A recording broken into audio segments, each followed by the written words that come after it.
আজি ইংৰাজী ভাষাৰ ওপৰত অকণমান ক'ম বুলি আহিছোঁ। ইংৰাজী শিকিবলৈ একেবাৰে সহজ। বিশেষকৈ যিখিনি নাৰ্চাৰী ষ্টুডেণ্ট তেওঁলোকে ইংৰাজী শিকিবলৈ হ'লে এই কথাবিলাক জনাটো বিশেষ প্ৰয়োজন যে সৰু সৰু যিবিলাক শব্দ সেইবিলাকৰ শব্দৰ ৱৰ্ড ষ্টকটো জানিব লাগিব আৰু এই ৱৰ্ড ষ্টকটো জানিলে তেওঁলোকে কথাবিলাক ক'ব পাৰিব। আপোনাক দেখাইছোঁ মই স্ক্ৰীণত যে বিভিন্ন শব্দৰ সমাহাৰ, বিশেষকৈ যিখিনি আমি ঘৰুৱা শব্দ ব্যৱহাৰ কৰোঁ এই ঘৰুৱা শব্দখিনিৰ ইংৰাজী শব্দবিলাকৰ ইংৰাজীত কি বুলি কোৱা হয় সেইবিলাক জনাটো বিৰাট প্ৰয়োজন। আৰু তাৰ ওপৰত আজি ভিডিঅ' বনাইছোঁ আৰু আশা ৰাখিছোঁ ঘৰত যদি তেওঁলোকক পঢ়াৰ ক্ষেত্ৰত শিক্ষা আৰম্ভণিতে অলপমান যদি গাইডেঞ্চ দিয়া হয় তেতিয়া ভৱিষ্যতে তেওঁলোক বহুত ভাল হৈ যাব।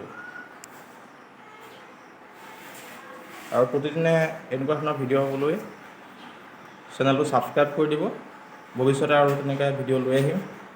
যিবিলাক সৰু সৰু শব্দ এইবিলাক গাঁথনি জানিলেই ছাত্ৰ ছাত্ৰীসকল উপকৃত হ'ব।